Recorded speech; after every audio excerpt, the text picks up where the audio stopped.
a 30.000 pies de altura. Ambos pilotos estaban inconscientes. El avión estaba cayendo y todos los adultos a bordo se habían quedado sin opciones, hasta que una niña negra de 12 años, proveniente de un pequeño apartamento y con un simulador de vuelo de segunda mano, caminó en silencio hacia la cabina y tomó los controles. Nadie le cedió el asiento. Nadie votó por ello. Simplemente sabía algo que los demás no sabían, y lo que sabía estaba a punto de salvar 200 vidas y revelar la verdad detrás de la muerte de su padre. El gimnasio del centro comunitario Eastfield olía a cera para pisos y mesas plegables. Alguien había colgado una pancarta en la pared del fondo, con letras azules brillantes sobre papel blanco. Expo Juvenil STEM Estrellas, inspirando a la próxima generación. La mitad de las letras estaban ligeramente torcidas. Las personas que la habían colocado claramente habían tenido prisa. Saria Washington estaba de pie cerca de la parte trasera del salón, con los brazos cruzados, observando. Tenía 12 años, era pequeña para su edad, con el cabello natural corto y ojos marrón oscuro que recorrían la habitación como una cámara, lenta y deliberadamente, captándolo todo. Llevaba una sudadera gris sencilla y zapatillas que habían visto días mejores. No parecía alguien que notarías a primera vista, y eso le parecía bien. El puesto de simulación de vuelo estaba instalado cerca de la pared opuesta y había atraído a la mayor multitud de la tarde. Un hombre llamado el señor Pryor, el tipo de adulto que se presenta con un apretón de manos firme y habla en voz alta incluso en salas silenciosas, estaba guiando a un grupo de unos 15 niños a través de una demostración en una laptop colocada sobre un soporte plegable. Tenía un puntero. Lo usaba a menudo. Ahora, dijo el señor Pryor tocando la pantalla, cuando un piloto quiere iniciar un descenso, empuja hacia adelante la palanca de control. Este controla aquí y la nariz baja. Física simple. El avión sigue la nariz. Los ojos de Saria se entrecerraron. Descruzó los brazos. Había estado escuchando durante unos 3 minutos. En esos 3 minutos había oído dos cosas que no estaban del todo bien y una que era completamente incorrecta. Se había dicho a sí misma que se mantuviera en silencio. Siempre se lo decía. Pero la tercera cosa, la idea de que un descenso era simplemente cuestión de empujar la nariz hacia abajo, sin más variables, se le clavó en el pecho como una astilla. Levantó la mano. El señor Pryor no la vio. Siguió hablando. La levantó más alto. Una chica a su lado empujó a su amiga y susurró algo. Ambas miraron a Saria. Disculpe, dijo Saria. No en voz alta, no de manera grosera, solo clara. El señor Pryor hizo una pausa. La miró. ¿Sí? Eso no está completo, dijo ella. Cuando inicias un descenso, no puedes simplemente empujar la palanca hacia adelante sin ajustar la potencia. Si bajas el morro sin reducir el empuje, vas a exceder la velocidad. Tienes que gestionar ambas cosas simultáneamente. Actitud y potencia. Funcionan juntas. La sala quedó en ese tipo de silencio particular que ocurre cuando algo inesperado corta el ruido. El señor Pryor la miró por un momento. Luego sonrió como los adultos sonríen cuando están a punto de explicar algo que creen que no entiendes. Bueno, dijo, esta es una demostración básica. Estamos simplificando las cosas para el público. Lo entiendo, dijo Saria. Pero si estás enseñando aviación a niños, incluso una versión simplificada no debería tener errores. Alguien podría recordar esto y pensar que así es como realmente funciona. Alguien entre el público se rió, no con ella, sino de la situación, de la niña de 12 años corrigiendo al instructor. La sonrisa del señor Pryor se tensó. Quizá te gustaría venir aquí y dirigir la demostración tú misma.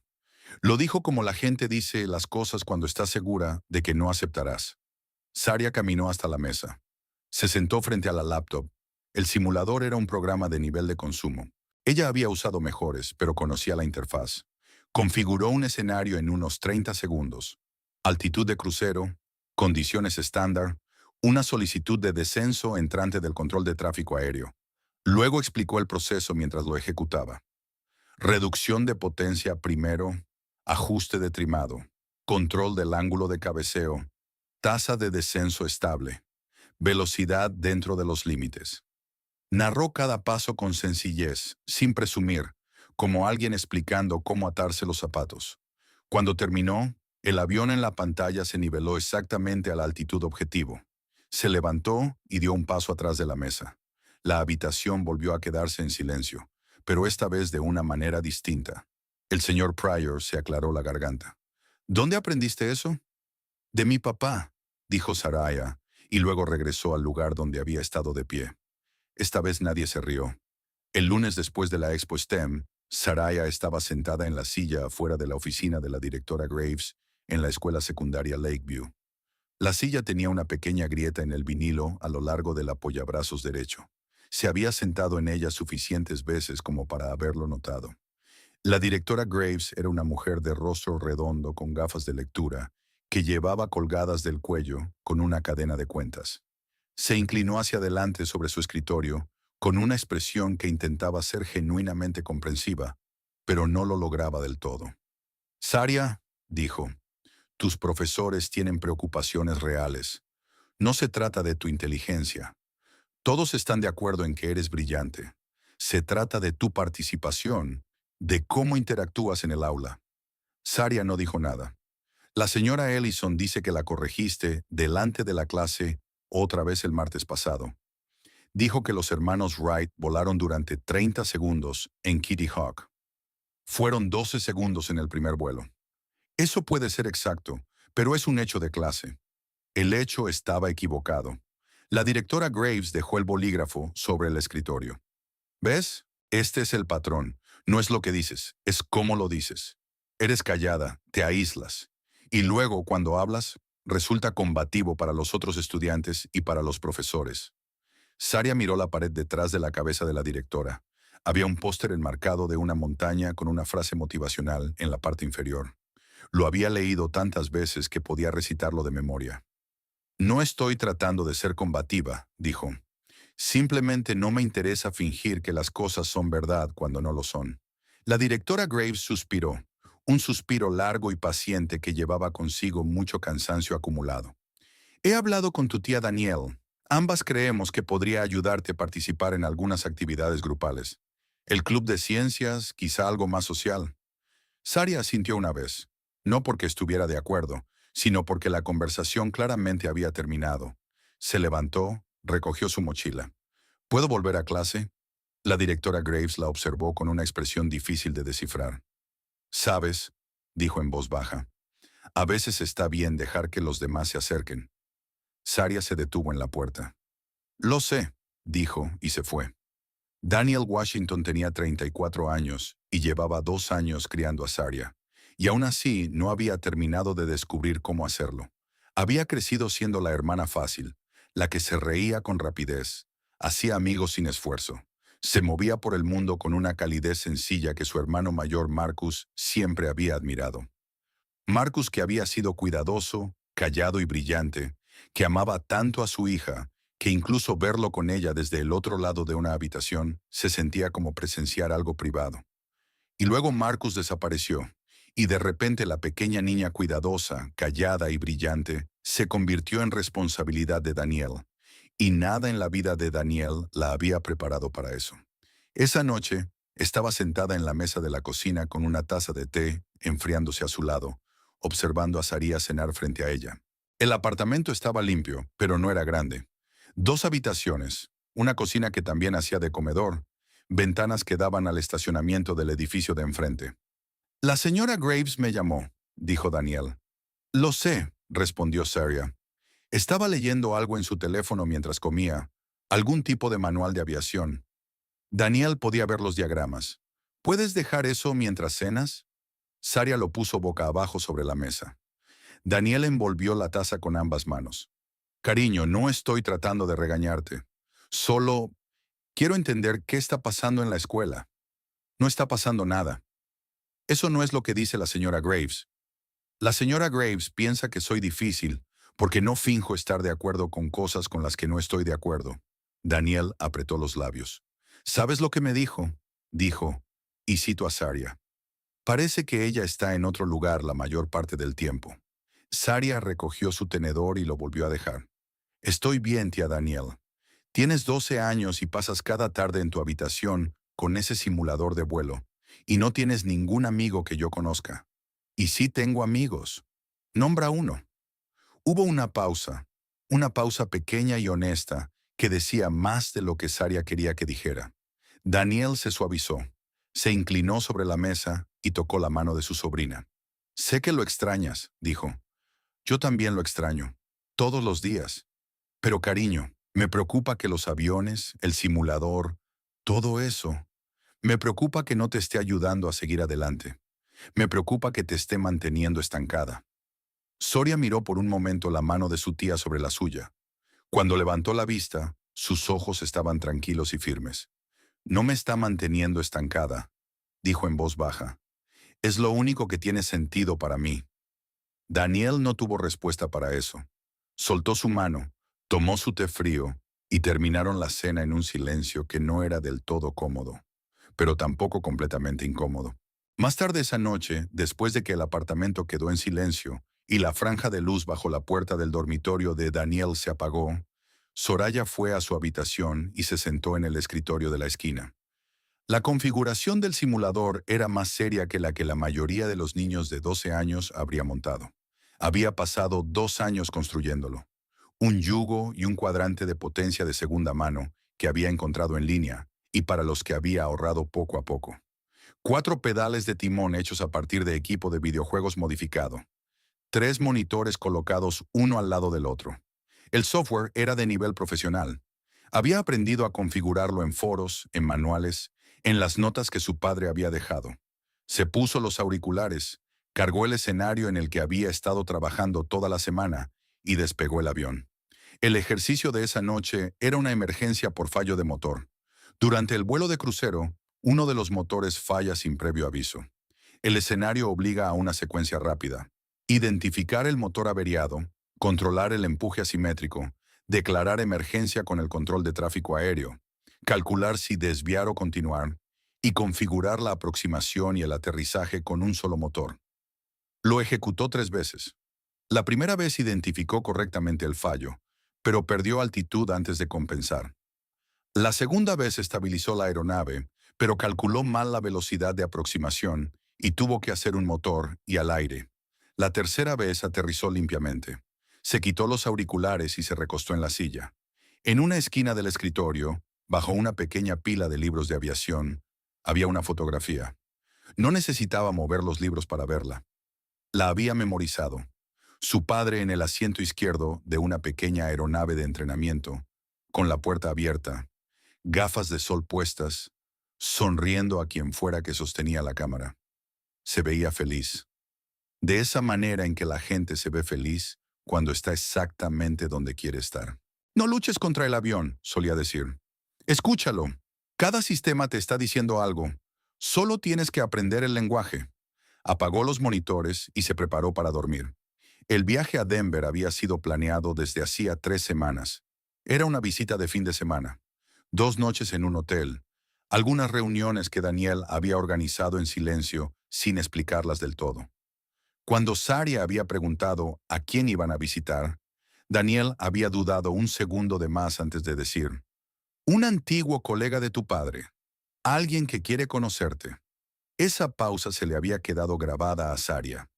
Los colegas de su padre eran, según su experiencia, o pilotos comerciales a los que nunca había conocido, o personas que formaban parte de aspectos de su vida que él había mantenido cuidadosamente separados.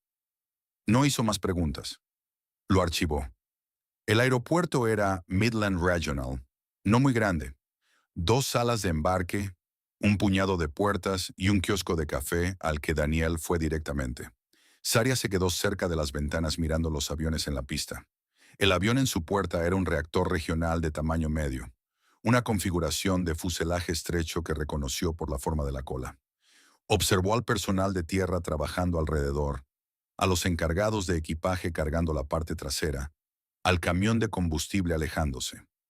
Actividad rutinaria previa al despegue. Pero había escuchado algo antes, cuando estaban haciendo fila en el mostrador de facturación.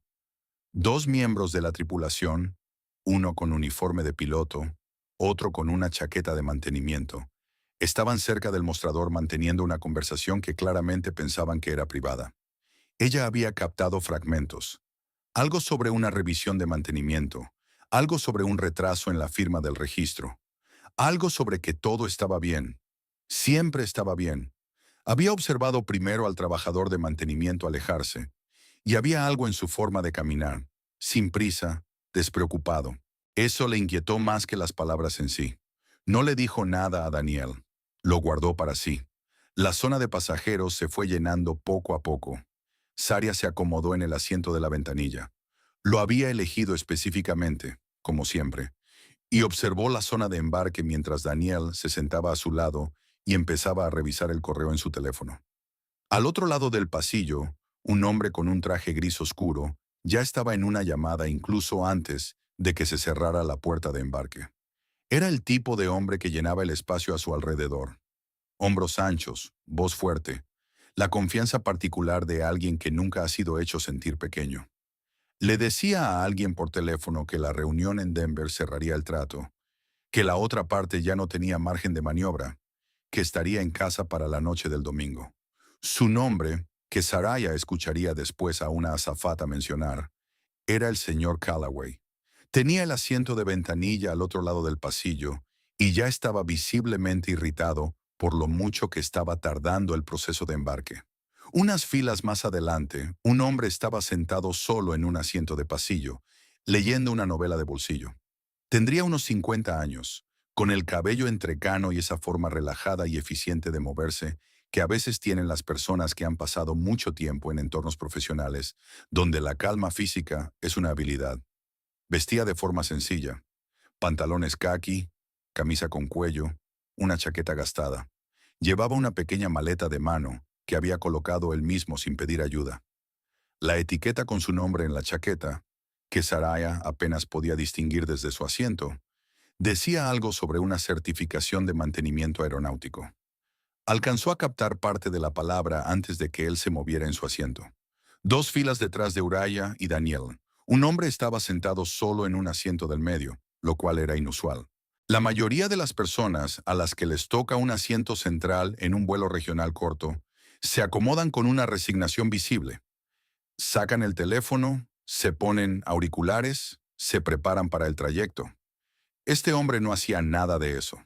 Estaba muy quieto, con su equipaje de mano sobre el regazo, en lugar de en el compartimento superior, y miraba el respaldo del asiento de enfrente con una intensidad que no encajaba. Saria se dio cuenta. Lo notó como notaba la mayoría de las cosas, sin mirar fijamente, sin reaccionar, sin hacer evidente su atención. Volvió a mirar por la ventana. El despegue fue suave. El avión giró a la izquierda tras atravesar la capa baja de nubes y se niveló, dirigiéndose hacia el noroeste, estabilizándose en la subida hacia la altitud de crucero. La señal de cinturones permaneció encendida unos minutos más de lo habitual, más allá del punto en que el vuelo ya se había estabilizado. Algo normal en muchos vuelos, lo sabía, pero sus ojos se dirigieron al panel de indicadores cerca de la galera. Por costumbre, miró el ala izquierda a altitud de crucero. Un ala de avión en buen estado tiene un tipo de estabilidad particular. Una ligera flexión bajo carga, sí, pero un movimiento constante y predecible. Había pasado suficientes horas observando alas, en la vida real y en simuladores, como para reconocer lo que era normal. El ala parecía normal. Aún así siguió observándola, por algo que no podía nombrar. No era un sonido, ni un movimiento, solo una sensación, algo que vive entre el instinto y el reconocimiento de patrones, que la hacía seguir mirando. Tras un largo momento apartó la vista de la ventana. Daniel ya estaba dormida, con la cabeza inclinada sobre su almohada de viaje, el teléfono apagado en su regazo. Algo no estaba bien en ese avión. Todavía no sabía qué era, solo sabía que iba a estar atenta. 30 minutos después del inicio del vuelo, todo parecía estar bien. Ese era el problema de las emergencias en aviación, las reales, las que surgen de fallos sistémicos profundos y no de un drama mecánico repentino. Casi nunca se anunciaban, se desarrollaban en silencio, en pequeños incrementos, detrás de paneles y dentro de sistemas en los que los pasajeros normales no tenían motivo para pensar. Saria no era una pasajera normal.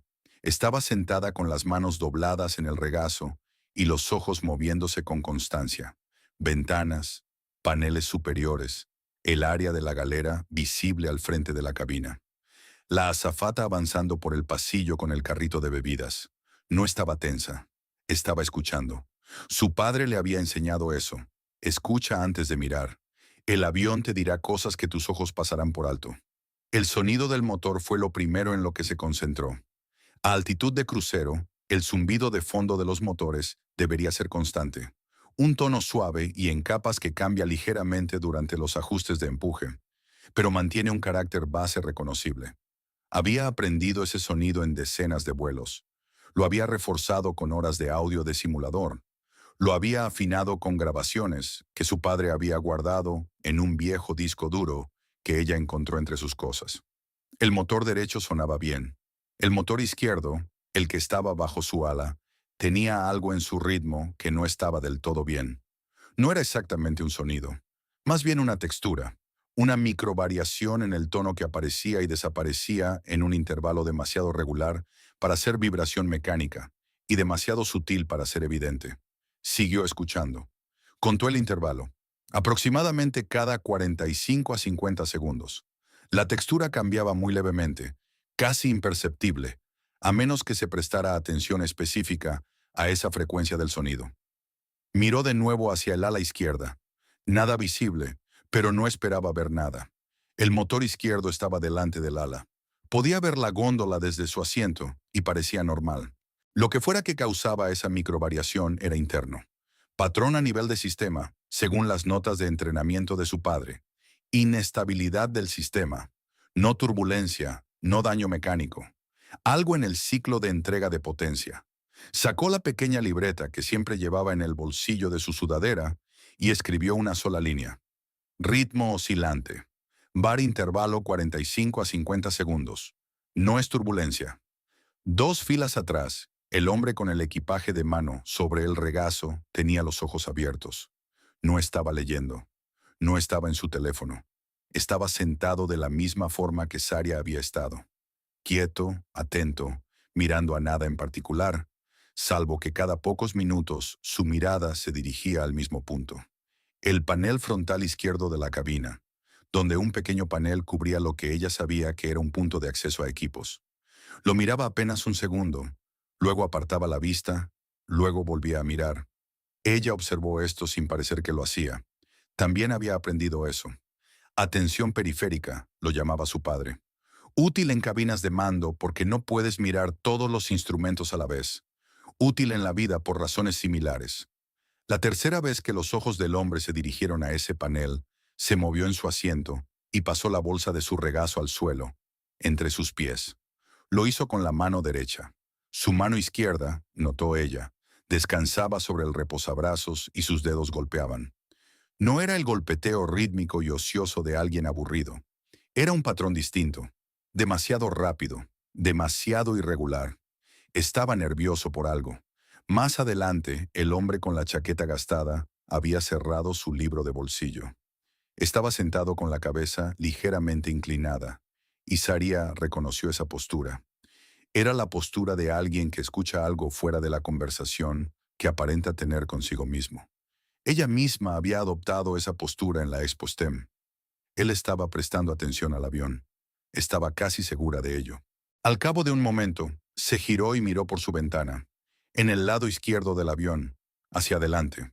Tenía una línea de visión directa a la góndola del motor que ella no tenía. La observó durante unos 10 segundos, con expresión neutra, y luego volvió a girarse hacia adelante y abrió su libro otra vez. Pero no lo leyó. Solo lo sostuvo. Las luces de la cabina parpadearon. Duró menos de medio segundo, una breve atenuación completa y regreso que fue tan rápida que la mayoría de los pasajeros probablemente ni siquiera lo registraron de forma consciente. El hombre al otro lado del pasillo, el señor Callaway, levantó la vista brevemente de su portátil, frunció el ceño y volvió a mirar hacia abajo. La mujer frente a Saria tocó su luz superior, la apagó y la encendió para comprobarla, y luego la dejó encendida. Reacciones rutinarias a lo que parecía una turbulencia rutinaria, un ruido adyacente. Una de las azafatas, una mujer joven llamada Keely, cuyo nombre Saria había leído en su placa durante el servicio de bebidas, se detuvo en el pasillo con la expresión momentáneamente inmóvil, y luego siguió caminando. Saria escribió en su cuaderno: luces de cabina, breve parpadeo completo del sistema, crucero de 30 minutos, sin turbulencia en el momento del evento. Un parpadeo total de la energía en cabina no era un problema del motor, era un problema del bus, el sistema de distribución eléctrica de la aeronave, que funcionaba con los generadores, que a su vez funcionaban con los motores. Un parpadeo tan breve, sin turbulencia ni causa visible, sugería o bien una conexión floja en algún punto de la cadena de distribución, o, menos común pero más grave, una irregularidad en el generador del bus principal. Pensó en el fragmento que había escuchado en la puerta de embarque. Firma retrasada del registro. Siempre está bien. Pensó en el intervalo en el sonido del motor. Pensó en el parpadeo eléctrico. Pensó en inestabilidad del sistema. No era una sola falla, era un patrón. Estas cosas no son independientes. La voz de su padre, de una sesión de entrenamiento hacía tanto tiempo que apenas alcanzaba a ver el panel de instrumentos. En aviación, las coincidencias rara vez son coincidencias. Cuando dos cosas salen mal al mismo tiempo, buscan una tercera, esa que explica ambas. Miró hacia la parte delantera de la cabina. Keely estaba ahora en la cocina, hablando en voz baja con el otro auxiliar de vuelo, un hombre mayor cuya placa decía Gerald.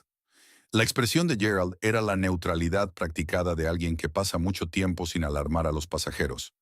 Pero sus ojos, mientras escuchaba a Keely, se desviaron brevemente hacia la puerta de la cabina de mando. Solo una vez. Como cuando tus ojos buscan la fuente de un sonido que no estás seguro de haber oído. Saria se levantó. Disculpe. Se detuvo junto a Keely en la cocina. Tengo una pregunta sobre la aeronave. Keely se volvió con una calidez profesional claramente entrenada. Claro, cariño. ¿Qué te preocupa?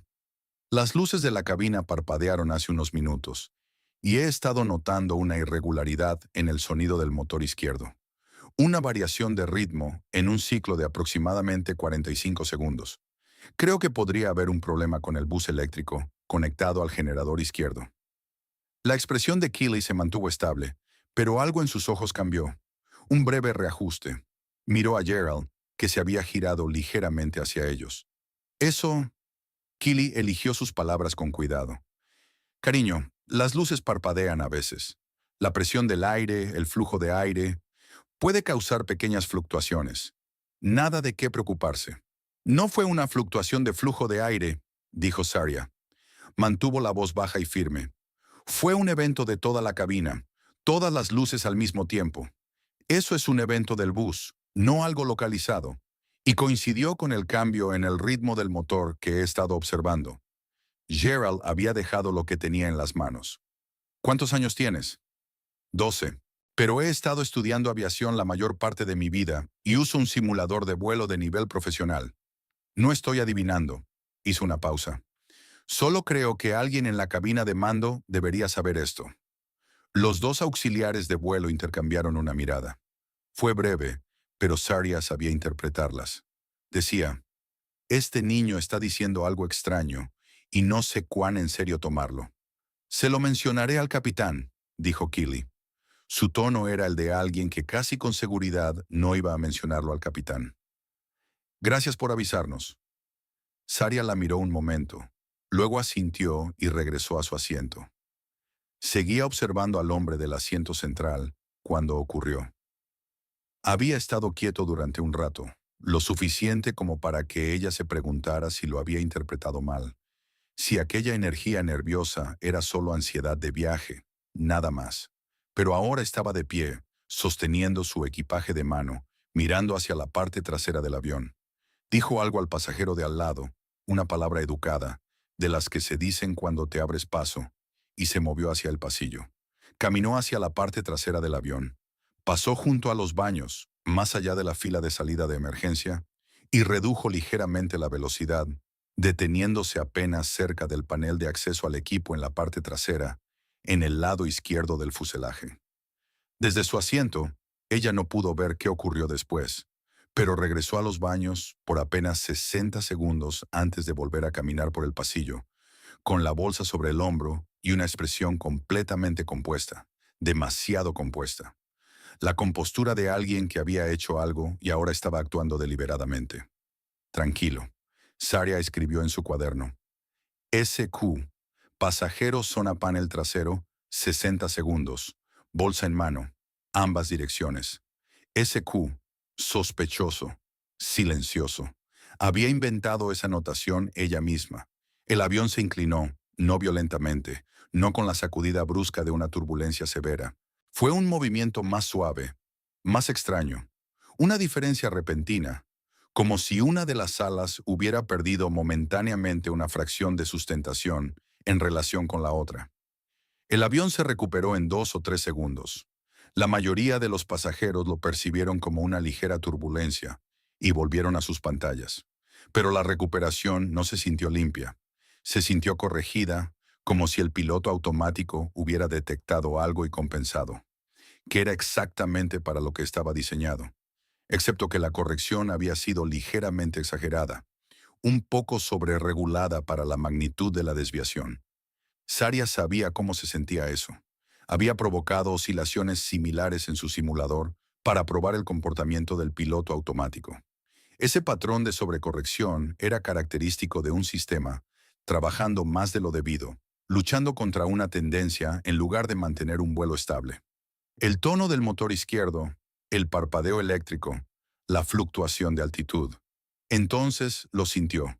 La forma de todo ensamblándose en su mente, como una imagen que aparece en una pantalla a medida que se cargan los píxeles, hasta que de pronto algo se vuelve reconocible.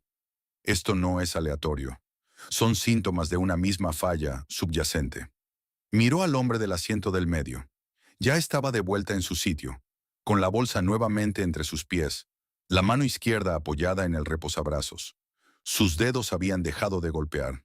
Pensó en eso. La ansiedad antes de ir hacia la parte trasera, la calma después. Algo había cambiado para él cuando fue allí.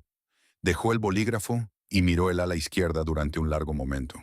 Luego escribió la última línea en su cuaderno para ese vuelo, subrayándola una vez. Esto no es un accidente. Algo está fallando o está siendo forzado a fallar.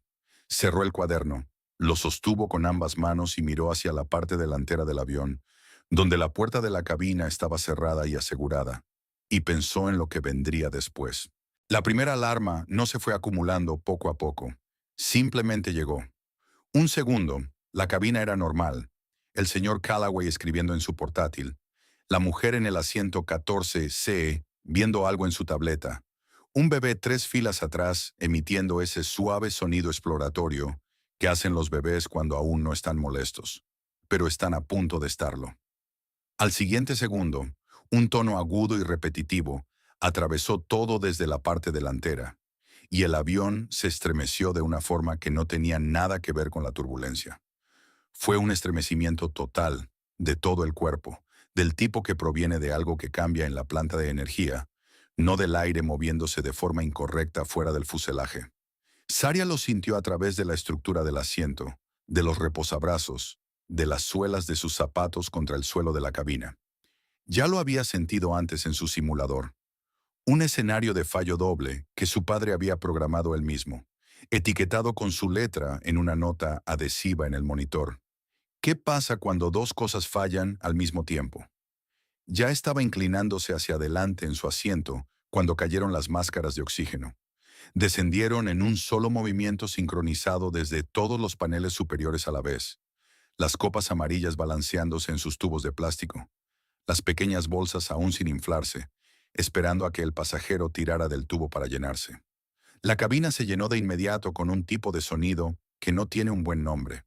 No eran gritos, no todavía, sino la inhalación colectiva y brusca de 140 personas que entendieron al mismo tiempo que algo iba muy mal. Daniel agarró el brazo de Saria. «Ponte la tuya», dijo Saria. Su voz era firme. Levantó la mano y se bajó su propia máscara, tiró una vez del tubo para inflar la bolsa y se la presionó contra la cara. «Tira del tubo así». Las manos de Daniel temblaban, pero lo hizo. El avión había inclinado el morro hacia adelante. No de forma brusca, No en la caída pronunciada de un avión que ha perdido todo control, sino en una actitud descendente sostenida y clara, del tipo que te empuja contra el asiento en un ángulo ligeramente incorrecto, del tipo que indicaba que la aeronave estaba descendiendo más rápido de lo debido, y nadie le había dicho que se detuviera. La alarma seguía sonando, dos tonos alternándose. Saria la identificó antes incluso de decidir conscientemente analizarla. Advertencia. No un solo sistema. Múltiples sistemas señalando fallos al mismo tiempo. Señoras y señores, por favor permanezcan sentados. Mantengan la calma. La voz de Keely por el intercomunicador entró y se cortó de inmediato. El sistema de megafonía emitió un siseo agudo y se apagó. Gerald ya se había movido hacia la puerta de la cabina. Saria podía verlo desde su asiento. Estaba presionando el botón de llamada en el panel junto a la puerta. Una vez, dos veces, tres veces. Tenía el teléfono pegado al oído. Su rostro estaba profesionalmente controlado, pero su cuerpo hacía cosas que su cara no mostraba. Su peso inclinándose hacia adelante, su mano libre apoyada plana contra la puerta como si intentara sentir algo a través de ella. Sin respuesta desde dentro. Marcó el código en el teclado. La luz de bloqueo de la puerta no cambió. Lo intentó otra vez. Otra secuencia. Nada. ¿Qué está pasando? El señor Calloway también estaba de pie en el pasillo. Se había levantado con la máscara de oxígeno colgando del cuello sin usar. ¿Por qué nadie está pilotando este avión? Que alguien me diga qué está pasando. Señor, por favor, siéntese y póngase la máscara. Keely avanzaba por el pasillo, con su propia máscara puesta, ambas manos extendidas. Quiero saber quién está en esa cabina ahora mismo, señor. El avión dio una sacudida. No un simple temblor esta vez, sino un movimiento real. Una caída repentina de lo que parecieron unos 200 pies que comprimió a todos contra sus asientos y luego los soltó con la misma rapidez. El nivel de sonido en la cabina pasó instantáneamente de murmullos asustados a un pánico abierto y desatado. El bebé 3 filas atrás empezó a gritar y no paró. Alguien detrás de Sarian repetía, «Dios mío, Dios mío, Dios mío», con un ritmo que no era oración, sino puro terror encontrando su voz. El agarre de Daniel en el brazo de Saria se apretó hasta doler. Gerald logró abrir la puerta de la cabina. Saria lo vio desde su ángulo, la puerta abriéndose hacia adentro, Gerald entrando, y luego la cualidad de su inmovilidad al quedarse en el umbral. Fue una quietud de un segundo que lo decía todo. Miró dentro y vio algo que lo dejó petrificado. Se volvió hacia la cabina. Sus ojos fueron directamente a Keely. Hizo un gesto, pequeño y deliberado, que decía, «Ven aquí ahora». Keely pasó junto a Saria sin mirarla. Saria se desabrochó el cinturón. «¿Qué haces?» Daniel volvió a sujetarla. «Necesito ver». Se puso de pie. «Saria, siéntate». «Tía Daniel». La miró directamente. «Necesito ver qué está pasando. Por favor, no me detengas». Daniel miró su rostro. Lo que fuera que vio en él, la quietud, la concentración, la hizo soltarla. Solo un segundo. Solo lo suficiente. Saria avanzó por el pasillo. La puerta de la cabina seguía abierta. Gerald estaba justo dentro y Keely había pasado a su lado. Saria llegó al umbral y miró dentro. El capitán estaba en el asiento izquierdo, desplomado hacia adelante sobre el yugo. No inconsciente como alguien dormido, sino caído de una forma pesada y equivocada, con todo su peso presionando la columna de control, lo que explicaba en parte por qué el morro apuntaba hacia abajo. El primer oficial estaba reclinado en su asiento, la cabeza ladeada, el rostro sin tensión, ambas manos caídas lejos del sidestick. Su brazo derecho colgaba a un lado. El panel de instrumentos era un paisaje de advertencias, luces rojas en múltiples sistemas. La altitud descendía rápidamente. Estaban pasando por los 19.000 pies, y la tasa de descenso no era pequeña. Keely tiraba del capitán alejándolo del yugo con ambas manos, intentando quitar su peso de la columna de control. Lo consiguió. La actitud de Morro mejoró ligeramente, pero en cuanto la soltó para alcanzar la radio, él volvió a desplomarse hacia adelante. «Sujétalo», dijo Gerald, ocupando el lugar de Keely. «Con ambas manos, no lo sueltes». Él mismo tomó la radio. «Mayday, Mayday, Mayday». Su voz era entrenada, firme, las palabras saliendo en la secuencia correcta. ¡Aquí vuelo! La radio crepitó con estática, una voz abriéndose paso a fragmentos. El descenso del avión no se había detenido. El hombre de la chaqueta gastada, el ingeniero, había avanzado por el pasillo detrás de Saraya sin que ella lo oyera.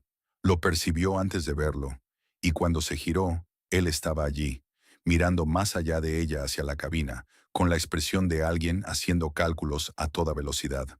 Los dos, dijo. No a ella. A la situación. Sí, respondió ella. Él la miró. ¿Conoces sistemas de aeronaves? Sí. No perdió tiempo con más preguntas. Se acercó a la puerta de la cabina.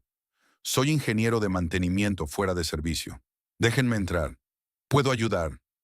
Gerald miró por encima del hombro. Su rostro decía que se había quedado sin opciones. Entra. El ingeniero cruzó el umbral y fue directamente al panel de instrumentos, escaneando. Sus manos se movían sobre los controles con la economía de alguien que había pasado décadas sabiendo exactamente dónde estaba cada cosa. Encontró la desconexión del piloto automático, comprobó su estado, miró la altitud, miró el indicador de velocidad vertical.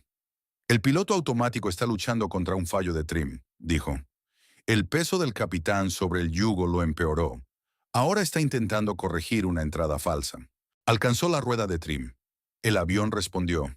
El morro subió ligeramente. La tasa de descenso disminuyó. Pero en cuanto intentó mantener la corrección, algo en el sistema se opuso. La rueda de trim ofreció resistencia. La giró otra vez, con más fuerza. La aeronave se estabilizó durante 4 segundos, y luego el morro volvió a caer. Esta vez más bruscamente, y el tono de la alarma principal cambió. Se sumó una nueva alarma. Saria la identificó antes de que Gerald o el ingeniero dijeran nada. Es el motor 2, dijo. El ingeniero levantó la cabeza. Miró el indicador N2 del motor izquierdo. Estaba cayendo. No puedo sostener ambas cosas, dijo. No hablaba a nadie en particular, sino al problema.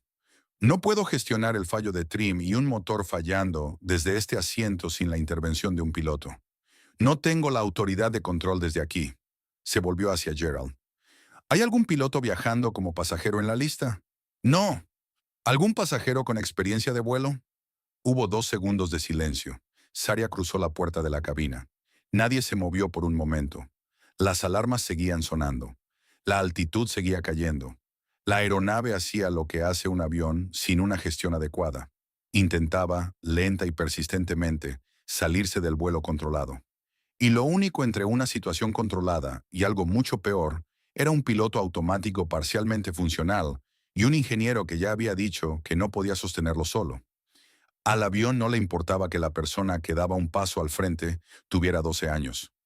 Saria se acercó al asiento derecho, el del primer oficial, y miró el panel. Sus ojos recorrieron los instrumentos siguiendo el patrón que había entrenado.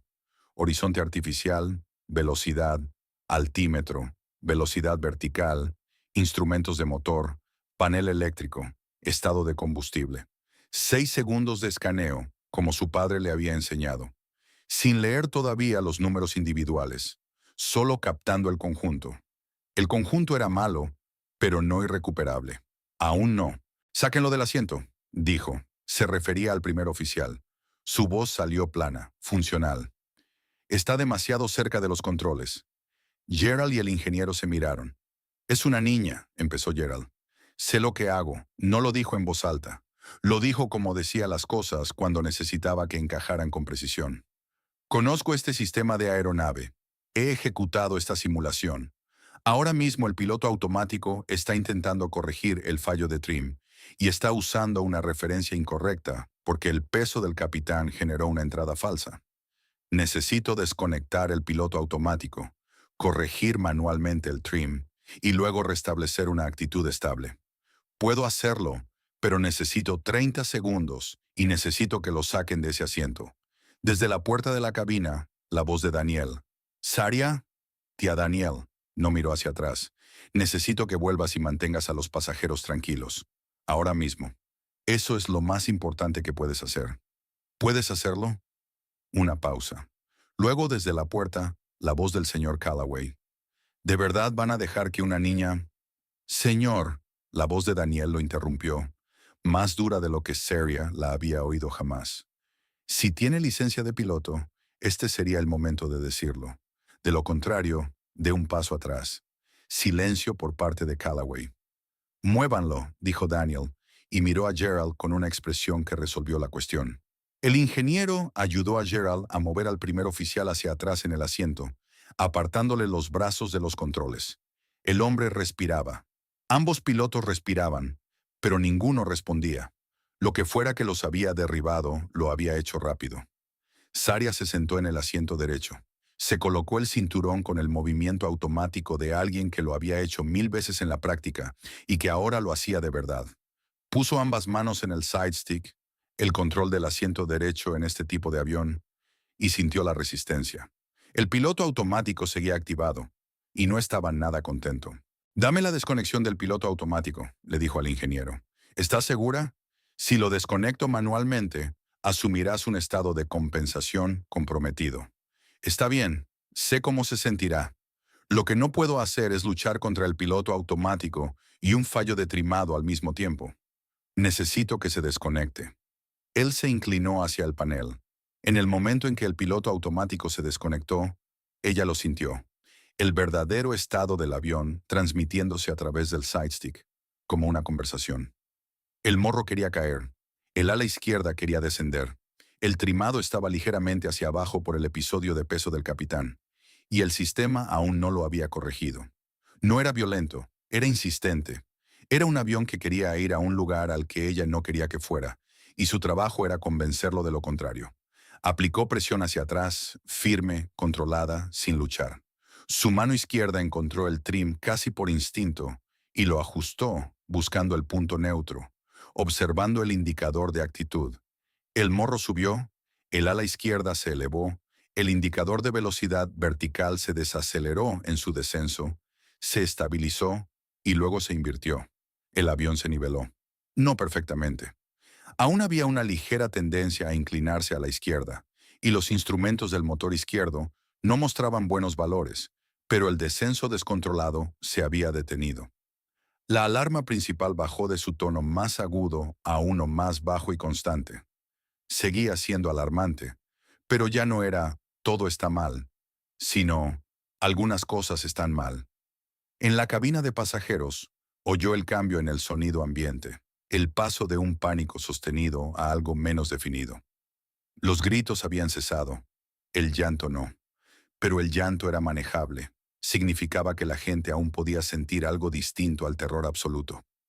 El ingeniero miraba los instrumentos, luego a ella. «Detuviste el descenso», dijo. «Temporalmente». No apartó la vista del indicador de actitud. «El motor izquierdo se está degradando. Tengo un desequilibrio de combustible en aumento. El tanque izquierdo está alimentando de forma irregular y aún no sé el origen del fallo de trimado. Eso significa, si empeora, lo sentiré empeorar». Hizo una pausa. «Necesito contacto por radio con el control de tráfico aéreo». «¿Quién tiene la radio?» Gerald tenía la radio, se la pasó. Estática. Pulsó el micrófono. «Cualquier ATC, cualquier frecuencia, aquí». Se detuvo. No sabía el número de vuelo. Miró el panel de instrumentos, encontró el transpondedor. Leyó el código. «¿Algún ATC? Código 7702. Tenemos una emergencia por incapacitación de pilotos. Ambos miembros de la tripulación de vuelo están fuera de servicio. La aeronave está bajo control. Necesito una frecuencia de centro y prioridad en la gestión». Soltó el micrófono. Estática cargada. Luego una voz masculina, profesional, con un matiz de urgencia. «Aeronave con código 7702. Repita su situación. Cambio. Ambos pilotos están incapacitados, inconscientes. Tengo el control de la aeronave. Estamos nivelados a...» Miró. 16.400 pies, manteniendo aproximadamente rumbo 270. El motor izquierdo se está degradando. Necesito vectores al aeropuerto adecuado más cercano y necesito información médica sobre causas de incapacitación de pilotos. Cambio. Una pausa más larga. Esta vez el ingeniero la observaba. Podía sentirlo sin mirar. La radio respondió. 7702. Confirme quién está pilotando la aeronave en este momento. Había esperado la pregunta. Casi esperaba tener que discutirlo. Mi nombre es Sarah Washington. Tengo 12 años y estoy en el asiento del primer oficial. Tengo aproximadamente 400 horas en un simulador de vuelo de nivel profesional para este tipo de aeronave, y he logrado estabilizar el avión desde un ascenso descontrolado. Necesito vectores y los necesito ahora. Hubo una pausa. Esta vez fue más corta. Algo había cambiado en la calidad del silencio. Un reajuste al otro lado. 7702. Entiendo que tienes 12 años y estás volando desde el asiento derecho. ¿Puedes confirmar el estado actual de la aeronave? ¿Estás en vuelo controlado? Afirmativo. La aeronave está nivelada. La velocidad, comprobó, 280 nudos. Ligera tendencia a inclinarse a la izquierda. Estoy corrigiendo manualmente.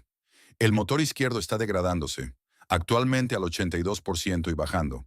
Tengo un desequilibrio de combustible. Aún no tengo el origen de la falla de trimado. Cambio. Otra pausa. Luego una voz distinta, más mayor, más firme. Alguien claramente llamado al micrófono con intención. 7702. Habla el controlador senior David Reeves. Estoy contigo ahora. Buen trabajo estabilizando esa aeronave. Te asigno prioridad. Dame un momento para reunir tus opciones. Mantente en esta frecuencia. Cambio. Recibido, dijo Saria. No me voy a ninguna parte. Detrás de ella, en la puerta de la cabina, oyó un sonido que podría haber sido una breve risa incrédula de alguien. O un sollozo. No se volvió para averiguar cuál. El ingeniero, se llamaba Warren, por fin había oído a alguien usar su nombre. Se había movido al asiento izquierdo y manejaba lo que podía desde allí. Interruptores del panel eléctrico, vigilando los instrumentos del motor, cantando cifras cuando ella se lo pedía. Era bueno en eso. Estaba entrenado precisamente para ese tipo de evaluación mecánica, aunque pilotar no fuera su especialidad. El motor izquierdo está en 78, dijo. Sigue bajando, pero más lento ahora. La válvula de alimentación cruzada de combustible, dijo ella. Lado izquierdo. ¿Puedes ver su posición? Está cerrada. Ábrela lentamente. Lo hizo. Ella sintió la respuesta del avión. El suministro de combustible del motor izquierdo se estabilizaba a medida que el flujo cruzado equilibraba el desbalance. El indicador N2 dejó de caer y se mantuvo en 76%. No era bueno, pero al menos no empeoraba. Bien, dijo en voz baja, más para sí misma que para Warren. Hacía los cálculos en su cabeza, los mismos que había repetido decenas de veces en simuladores, excepto que esta vez los números tenían peso real. Ya has hecho esto antes, dijo Warren. No era del todo una pregunta. En simulación. Ajustó ligeramente el rumbo, observando el horizonte artificial. Pero mi padre siempre decía que la simulación es el 90% de la realidad. El otro 10% es de lo que estás hecho. Warren guardó silencio un momento. Tu padre suena como alguien que sabía de lo que hablaba. Ella no respondió. El controlador Reeves volvió en la frecuencia 7702. Tengo tu situación. El aeropuerto adecuado más cercano es Caldwell Regional, aproximadamente a 80 millas. Desde tu posición y rumbo actuales, puedo vectorizarte para una aproximación directa. Sin embargo, necesito que entiendas que estamos movilizando servicios de emergencia hacia el aeropuerto.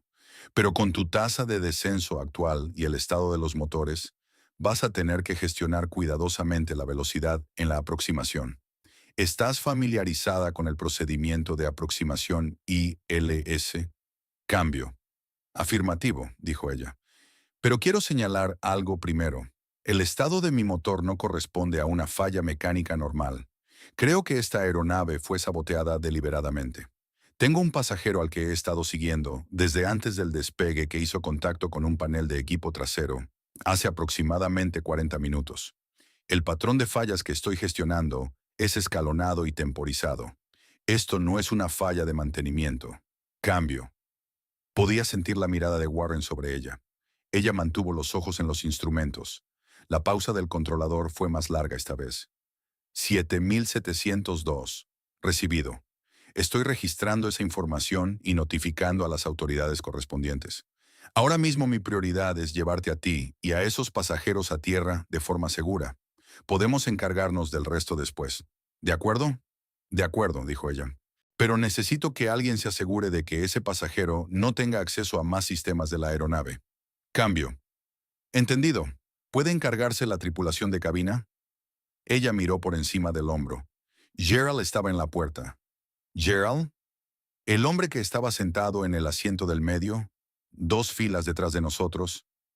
No dejes que se acerque a ningún panel ni acceso a equipos. Mantén a alguien con él. Ahora.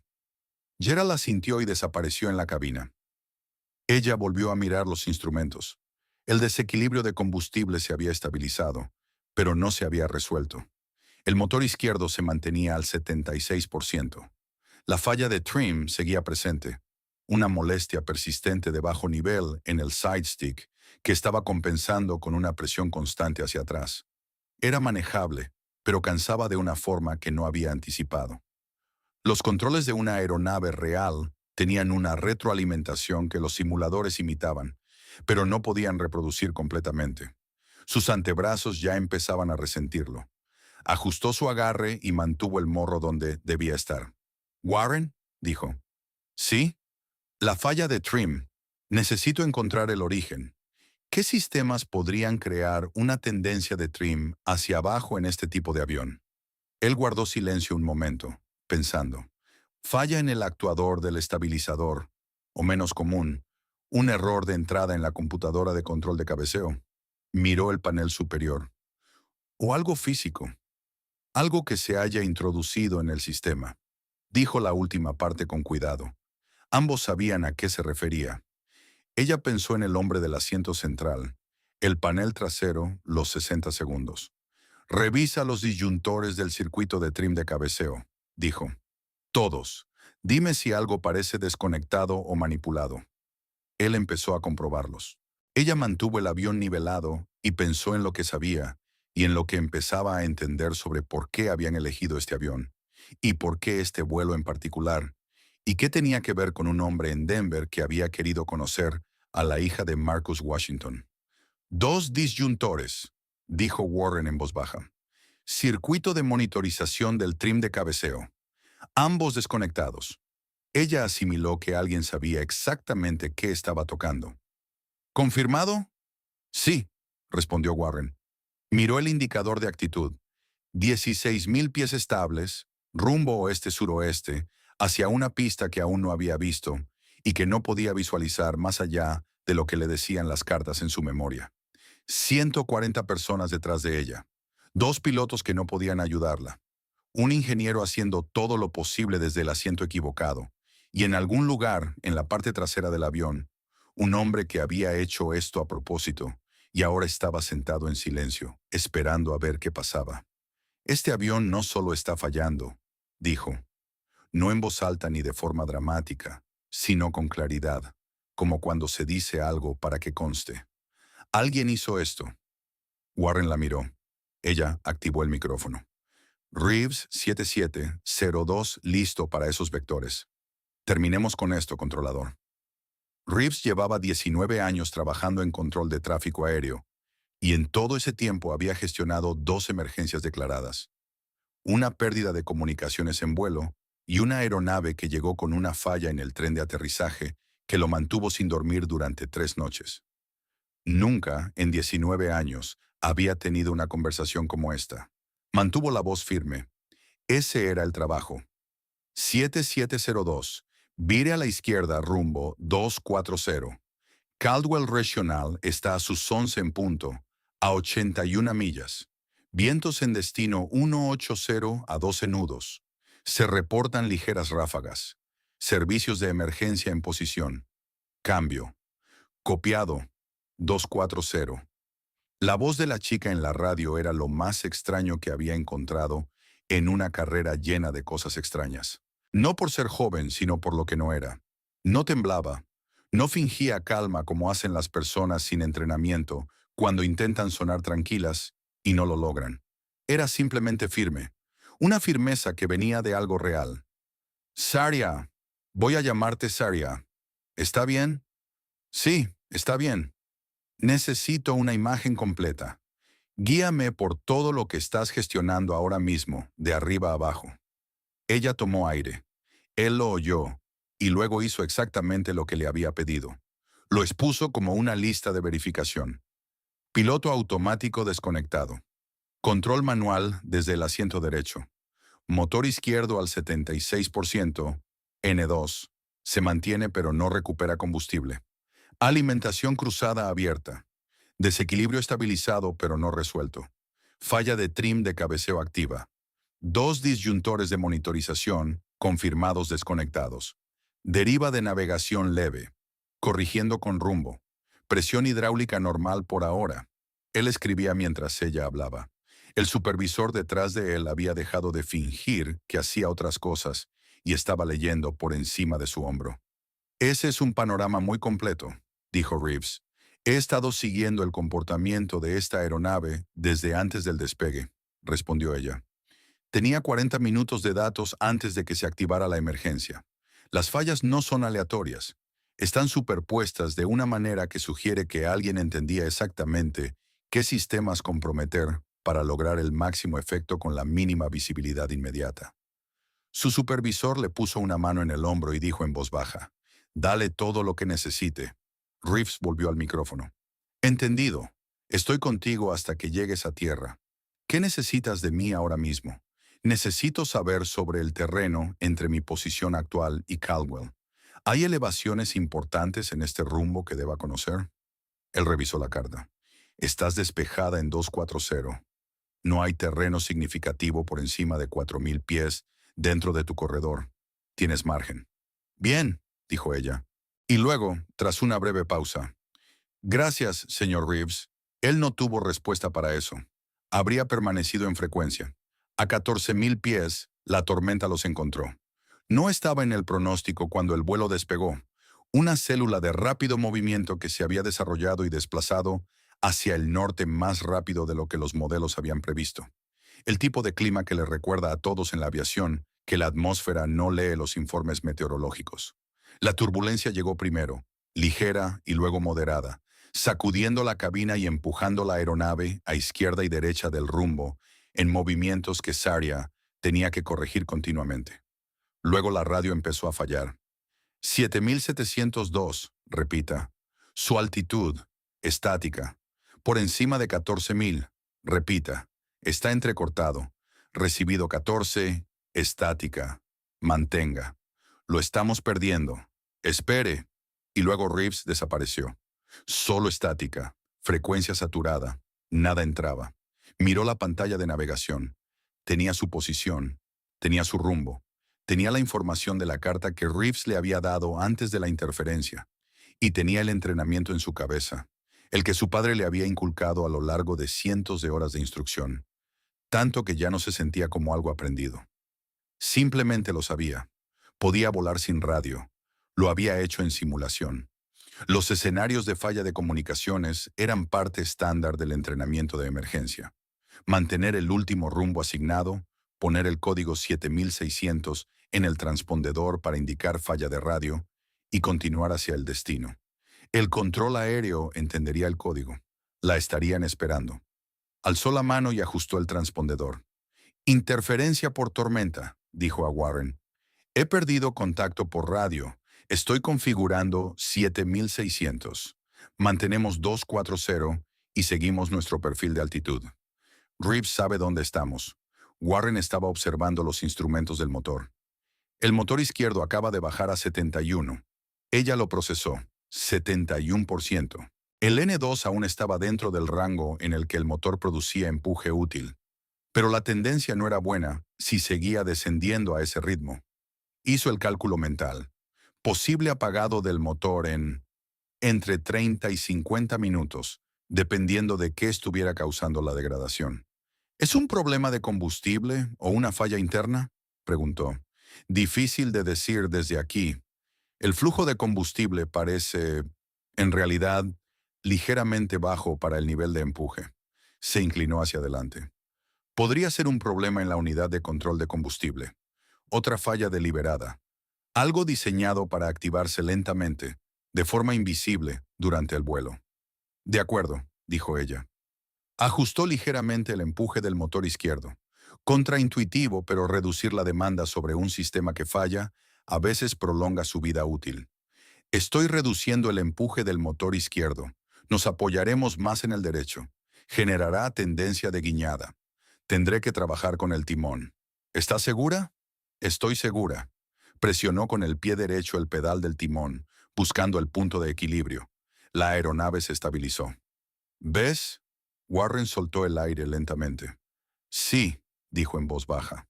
Lo veo. En la cabina habían pasado 4 minutos desde que cayeron las máscaras de oxígeno y el mundo se había reconfigurado. Las máscaras ya no eran necesarias. Estaban a una altitud de presión donde la cabina se mantenía estable, pero la mayoría de los pasajeros seguían llevándolas puestas, aferrándose a los reposabrazos, mirando a los asistentes de vuelo en busca de información. Daniel se había movido al centro de la cabina. No tenía un guión para esto. Había pasado su vida adulta trabajando en la administración de facturación médica. Era buena con las hojas de cálculo, buena tratando con la gente en un contexto profesional, buena desenredando reclamaciones de seguros complicadas. Nada de eso la había preparado para esto. Pero era la hermana de Marcus Washington, y Marcus Washington era el tipo de persona que entraba en situaciones difíciles y hacía que los demás se sintieran menos asustados simplemente con su presencia. Y en algún lugar, debajo del terror que estaba conteniendo por dentro, encontró esa misma cualidad en sí misma y se aferró a ella. Necesito que todos me escuchen, dijo. Su voz se proyectó. La aeronave está bajo control. Sé que ahora mismo es difícil de creer, y sé que tienen miedo. Yo también tengo miedo. Pero la persona que está a los mandos sabe lo que está haciendo. La he visto pilotar este avión fuera de una situación que ninguno de los adultos en esa cabina pudo manejar. Y les digo que vamos a aterrizar. Desde la parte trasera se oyó la voz de un hombre. ¿Quién es ella? ¿Quién está pilotando? Se llama Saria Washington. Tiene 12 años. Ha estado estudiando aviación y sistemas de vuelo toda su vida. Y en este momento es la persona más capacitada en esta aeronave para hacer lo que está haciendo. Lo que necesito de cada uno de ustedes es que permanezcan en sus asientos, mantengan los cinturones abrochados y la dejen trabajar. Silencio. Luego el señor Calloway, desde su asiento en el pasillo, con la voz despojada de la autoridad que tenía antes. ¿De verdad sabe lo que está haciendo? Daniel lo miró. Detuvo el avión antes de que se estrellara, dijo con sencillez. ¿Usted qué cree, Calloway? Él bajó la mirada hacia sus manos. No dijo nada. En la cabina, Saria trabajaba el desequilibrio de combustible con la válvula de alimentación cruzada abierta. Había estado corrigiendo poco a poco la diferencia entre los tanques izquierdo y derecho, pero el proceso era lento. Quienquiera que hubiera introducido la restricción en la unidad de control de combustible izquierda había reducido efectivamente la tasa de consumo del tanque izquierdo, lo que hacía que el combustible se acumulara en ese lado, mientras el derecho se vaciaba más rápido. Si no se corregía, la asimetría de peso empeoraría su tendencia al alabeo y añadiría tensión estructural al fuselaje. Lo estaba gestionando en incrementos. Ajustar, esperar, comprobar, ajustar otra vez. Warren observaba el panel de disyuntores cuando dijo, «Hay algo más». Ella no apartó la vista del indicador de actitud. «Dime, el panel de equipo trasero, el que está cerca de la fila 22. Tu pasajero fue allí atrás. Dijiste 60 segundos. El conducto de refrigeración de aviónica pasa por detrás de ese panel. Si alguien introdujo una obstrucción, algo tan simple como material comprimido, bloqueando parcialmente el flujo de aire, provocaría una acumulación térmica lenta en el compartimento de aviónica. Hizo una pausa. No se mostraría de inmediato, pero en un vuelo de 2 horas a altitud, con los sistemas trabajando intensamente, empezaría a afectar a los sistemas. Eso enfría, dijo ella. Los ordenadores del piloto automático, la gestión de vuelo, la navegación. Sí, pensó en las microvariaciones que había notado en el sonido del motor antes. El parpadeo eléctrico, la fluctuación de altitud que el piloto automático había sobrecorregido. Todo ello encajando como consecuencia de un problema térmico en el compartimento de aviónica que se había ido acumulando en silencio, de forma invisible grado a grado. Los disyuntores confirman interferencia eléctrica intencional, dijo. La restricción del control de combustible confirma manipulación del sistema de combustible. Y ahora una posible obstrucción en la refrigeración de la aviónica. 3 categorías de sistemas distintas. Mantuvo la voz firme. Quien haya hecho esto conocía la aeronave. Sabía qué sistemas eran lo suficientemente independientes como para que cada fallo pareciera una coincidencia. Warren guardó silencio un momento. Esto no es alguien que leyó un manual, dijo. Es alguien con experiencia de acceso de mantenimiento. Ella asintió lentamente. Estaba empezando a comprender la forma del problema. No todo aún, pero la forma. Tenemos una advertencia, dijo Warren con brusquedad. Ella levantó la vista. El indicador de presión hidráulica descendía lentamente, pero de forma constante. No otra manipulación. Esta probablemente era real. En cascada. La acumulación térmica en el compartimento de aviónica estaba afectando al controlador del sistema hidráulico. Un fallo deliberado creando las condiciones para un segundo fallo, que ni siquiera había sido planificado. ¿Cuánto me queda?, preguntó. La presión está en 2800. Lo normal es 3000. Está bajando lentamente. Hizo el cálculo al ritmo actual. Tenía suficiente presión hidráulica para la aproximación y el aterrizaje. Tal vez, si nada más fallaba, aunque degradado. Y si gestionaba las entradas de control con cuidado, minimizando la demanda hidráulica, usando el trim en lugar de la deflexión de las superficies de control siempre que fuera posible, conservando lo que tenía. Puedo trabajar con eso, dijo. Pero necesito aterrizar este avión antes de que la presión baje de 2000. Después de eso empiezo a perder autoridad de control. No puedo recuperarlo. ¿A qué distancia estamos? Miró la pantalla de navegación. 62 millas. La radio crepitó con estática, resolviéndose primero en fragmentos y luego en algo más claro. 7002. ¿Me recibe? Cambio. Reeves. Activó el micrófono.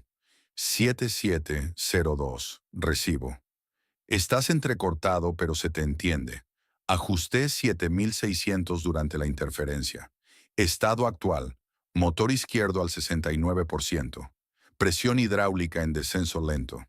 Estimo que es suficiente para el aterrizaje si mantengo la tasa actual. Necesito saber mi distancia.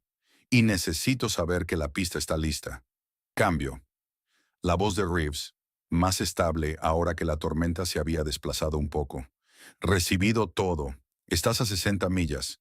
La pista está preparada. Servicios de emergencia desplegados. Camiones de espuma en espera. Necesito tu estado de combustible. Cambio. El combustible es suficiente. El desequilibrio sigue presente pero es manejable. No declaro emergencia de combustible. Miró a Warren, que asintió confirmando. Cambio. Entendido. Saria, necesito decirte algo. Una pausa. Caldwell Regional. La pista tiene 5800 pies. Para un reactor regional en configuración normal es viable. En tu configuración con el problema hidráulico, es justo. Necesito que estés preparada para eso. Ella ya sabía que sería justo. Había hecho los cálculos 2 veces. Recibido, dijo. Estoy preparada. ¿Qué ha hecho Gerald?, preguntó Saria. Se había movido por la cabina en silencio, profesional, de esa forma en que te mueves cuando no quieres alarmar más a la gente de lo que ya está. Se colocó 2 filas delante del hombre del asiento central, el que figuraba en el manifiesto como el señor Derek Hollins, y le pidió a Keely que tomara el asiento del pasillo justo a su lado con el pretexto de una revisión del bienestar de los pasajeros. Hollins no reaccionó. Aceptó la presencia de la azafata a su lado con esa particular falta de reacción de alguien que había anticipado exactamente eso y ya había decidido lo que significaba para su plan. Su plan, por lo que podía deducirse, seguía en marcha. Se suponía que el avión estaría en descenso descontrolado a esas alturas. El hecho de que no lo estuviera, el hecho de que el sistema de megafonía hubiera transmitido la voz de una niña diciendo palabras como combustible, alimentación cruzada y fallo de trim, había introducido una variable que no había previsto, y estaba procesando lo que eso implicaba. Parecía tranquilo. Tenía las manos en el regazo. Miraba el respaldo del asiento. Pero Daniel se había movido a la fila detrás de él tras su anuncio a la cabina, y lo había estado observando durante 6 minutos. y lo que veía era a un hombre interpretando la quietud, no sintiéndola. La diferencia estaba en los pequeños detalles, la forma en que su mandíbula se movía ocasionalmente sin emitir sonido, la manera en que sus ojos no se movían como lo harían en un shock o miedo reales. El hecho de que sus manos estuvieran en el regazo en lugar de aferrarse al reposabrazos, como hacía casi todos los demás pasajeros. Gerald, dijo en voz baja, inclinándose hacia adelante. Gerald se giró. No ha reaccionado a nada, dijo. Ni a las máscaras, ni al anuncio. A nada. No está asustado. Gerald miró a Hollins y luego a Daniel. ¿Qué quieres hacer? Quiero saber quién es. Keely tenía la información de su tarjeta de embarque en el manifiesto. Derek Hollins, billete emitido a través de una cuenta corporativa. Empleador, una firma de consultoría con un nombre que no significaba nada. Meridian Advisory Group. Pero el detalle que llamó la atención fue la asignación de asiento. Tenía asignado un asiento de ventana en la fila 8. Había pedido a la gente de puerta que le cambiara al asiento del medio en la fila 24. Fila 24, asiento derecho, lado izquierdo. El panel de equipo trasero estaba en la fila 22, lado izquierdo del fuselaje. Daniela le mostró a Gerald la información del cambio de asiento en la copia impresa del manifiesto que Keely había sacado del almacenamiento de la galera. Gerald la miró por un momento. Se movió hasta quedar a 2 filas del panel. Gerald, dijo Daniel, tuvo su bolso en el regazo durante los primeros 40 minutos del vuelo. Mi sobrina lo notó antes de que empezara la crisis. Doblando el manifiesto, añadió, alguien tiene que hacerle algunas preguntas. Gerald se enderezó. No era una persona confrontativa por naturaleza. 19 años de servicio en cabina lo habían entrenado para desescalar, suavizar situaciones, mantener a todos cómodos. Pero el avión del que era responsable había sido saboteado deliberadamente. Los pilotos estaban inconscientes y una niña de 12 años los mantenía con vida desde el asiento derecho de la cabina. Caminó hasta la fila 24 y se agachó junto al asiento de Hollins. Señor Hollins, dijo en voz baja, me gustaría hacerle algunas preguntas. Hollins lo miró. Su expresión estaba perfectamente calibrada. La cantidad justa de preocupación, la cantidad justa de cooperación de un pasajero. Por supuesto, terrible situación. ¿En qué puedo ayudar? ¿Cambió su asiento en la puerta? Preguntó Gerald. De 8A a 24B. Más espacio para las piernas atrás, respondió Hollins. Tengo un problema en la rodilla. 24B es un asiento del medio. Una fracción de pausa, tan pequeña que la mayoría no la habría notado. Costumbre, siempre me siento del lado izquierdo. El panel de equipo detrás de su asiento, dijo Gerald. ¿Lo abrió durante el vuelo? No sé de qué está hablando. Caminó hacia la parte trasera del avión aproximadamente 45 minutos después de despegar. Estuvo fuera unos 60 segundos. Fui al baño. El baño estaba ocupado, dijo Keely desde el asiento contiguo. Había estado comprobando en silencio. Yo estaba cerca de la galera trasera. Ambos baños estaban en uso durante casi todo ese tiempo. Hollins la miró. Algo cambió en sus ojos. No llegó a perder la máscara, pero reevaluó la situación. Recalculó. No creo que esta conversación sea apropiada, dijo. Soy un pasajero. Es un pasajero en un avión que ha sido saboteado deliberadamente, dijo Daniel detrás de él, con una calma que ya había atravesado el miedo. Y es la única persona en este vuelo que no parece estar preocupado por eso. Hollins se giró para mirarla, y por un instante el cálculo en sus ojos fue visible. Gerald, dijo Daniel, quiero que lo trasladen a la fila de mamparo, donde alguien pueda vigilarlo correctamente, y quiero que revisen su bolso. El bolso. Keely lo sacó de debajo de su asiento. Él no se resistió, lo cual era interesante, lo cual sugería que ya había retirado cualquier cosa incriminatoria. Lo revisaron metódicamente. Ropa, un portátil, un teléfono con la pantalla rota, una carpeta delgada con documentos. Los documentos eran lo importante. Eran documentos técnicos de aviación, extractos de procedimientos de mantenimiento específicos para ese tipo de aeronave. 3 páginas tenían anotaciones en los márgenes, escritas a mano, pequeñas, precisas, esquemas de sistemas con componentes específicos marcados. el circuito de monitorización del trimado de cabeceo, la unidad de control de combustible del motor izquierdo, el punto de acceso al conducto de refrigeración de la aviónica. No un componente, los tres. Keely se los llevó a Daniel con las manos ligeramente temblorosas. Daniel los observó durante un largo momento, y luego dijo, «Necesito llevarle esto a Saria». Avanzó hasta la cabina, tocó suavemente el hombro de Warren y le pasó los documentos. Warren los extendió sobre su rodilla y los miró, y el color de su rostro cambió de una forma que indicaba que reconocía el nivel de conocimiento que representaban. «Saria», dijo. Ella estaba corrigiendo ligeramente el rumbo. Ojos en los instrumentos. «¿Qué? Mira esto cuando tengas un segundo». «No tengo un segundo. Dime qué hay». Él describió los documentos, los tres componentes marcados, las anotaciones manuscritas. Ella guardó silencio un momento, manos firmes en el side stick. Los componentes marcados, dijo, son anotaciones dirigidas específicamente a esos sistemas para los modos de fallo que estamos experimentando. Sí, exactamente. Entonces, quien escribió esas anotaciones sabía de antemano exactamente cómo fallaría esta aeronave. Sí, mantuvo el rumbo. El motor izquierdo estaba ahora al 67%. La presión hidráulica estaba en 2700. Warren, dijo, la empresa mencionada en esos documentos. ¿Hay un nombre de empresa? Él miró. Una de las páginas tiene un membrete, parcialmente visible. Meridian... algo. Meridian Advisory, quizá. Ella asimiló eso, lo archivó mentalmente.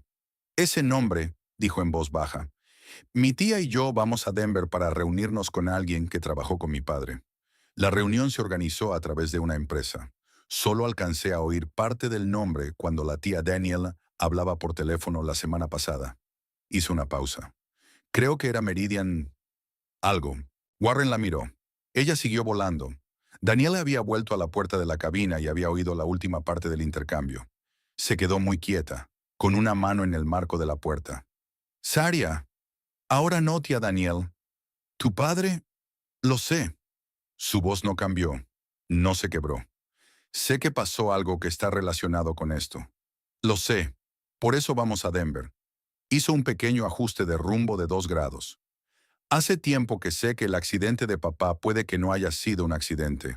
Necesito aterrizar este avión antes de poder pensar en lo demás». Daniel apretó los labios con fuerza. Tenía los ojos húmedos. «Está bien», dijo. «Está bien, cariño. ¿El pasajero está asegurado?» «Gerald lo tiene en el mamparo. Keely lo está vigilando». «Bien». Daniel empezó a retirarse, luego se detuvo. «Ha estado preguntando por ti, el pasajero. Hollins». «¿Qué está preguntando?» Quería saber quién estaba pilotando cuando Gerald se lo dijo. Cuando oyó tu nombre, su expresión cambió. Hizo una pausa. Parecía reconocerlo. Saria no respondió durante un momento. Luego activó el pad de cabina. Un mensaje breve y controlado. «Damas y caballeros», habla Saria, «estamos aproximadamente a 50 millas de nuestro punto de aterrizaje de emergencia. Voy a necesitar silencio absoluto en la cabina durante los próximos 30 minutos. Eso significa sentados, con el cinturón abrochado y sin moverse. Su cooperación es lo más importante que pueden darme ahora mismo». Soltó el botón. El murmullo en la cabina se detuvo. Gerald había cometido el error de dejar que Hollins viera que la aeronave seguía bajo control, que seguía volando, que seguía en rumbo. El error fue no anticipar lo que ese conocimiento haría en un hombre cuyo plan se estaba desmoronando. Hollins estaba tranquilo cuando habló, sin prisa, como alguien que entrega información que ha estado guardando para el momento oportuno. «¿Sabes qué es gracioso?», dijo a Gerald, que estaba de pie en el pasillo junto a él. «Yo conocí a su padre». Gerald lo miró. «Marcus Washington», dijo Hollins con naturalidad, como quien pronuncia el nombre de alguien sin sentimientos complicados. «Buen piloto, mejor investigador, como resultó ser». Se acomodó ligeramente en su asiento.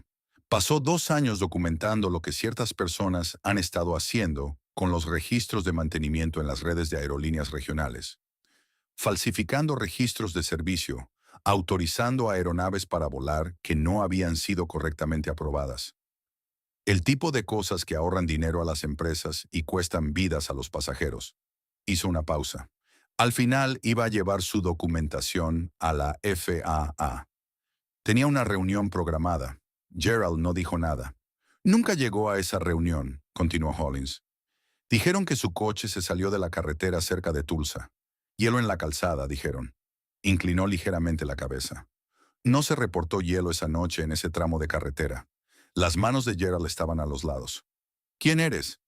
Alguien a quien le pidieron que se asegurara de que la historia no tuviera una segunda parte. Miró hacia la puerta de la cabina. No sabía nada de la chica. Eso fue un descuido de alguien. No se suponía que estuviera aquí. No se suponía que estuviera involucrada. Pausa. Tiene sus ojos, ¿sabes? La misma calma. Gerald se movió. Luego se giró hacia Keely e hizo un gesto breve y decidido. Entre los dos recolocaron a Hollins, con las manos detrás del cinturón, improvisando una sujeción con bridas del kit de emergencia. Sin ceremonias. Hollins no se resistió. Se quedó sentado en su nueva posición con la misma compostura, como un hombre que ya ha aceptado la forma en que esto va a terminar. No importa, dijo mientras Gerald se alejaba. Detenerme no detiene nada. Esto es más grande que un solo vuelo. Gerald avanzó por el pasillo sin responder. Warren le había transmitido a Saria suficiente información sobre la situación en cabina como para que ahora tuviera el panorama, al menos en su mayor parte. Las partes que había sospechado y las que no. Su padre no había resbalado en una carretera helada. Sostuvo ese conocimiento en el pecho, donde se asentó con un peso que reconocía. No era un peso nuevo exactamente, porque había cargado con la sospecha durante mucho tiempo, de la forma en que los niños cargan con cosas que pueden sentir, pero no nombrar. Era el mismo peso que le había hecho mirar al techo por las noches cuando tenía 10 años y le habían contado sobre el accidente. El mismo peso que le había llevado a profundizar en los manuales de vuelo, más y más en el simulador, más y más en todo lo que su padre había dejado atrás. Como si hubiera una respuesta allí que aún no había encontrado. Había una respuesta. Estaba a 48 millas de aterrizar con ella. Reeves, activó el micrófono. 7702. Tengo información actualizada sobre el sabotaje.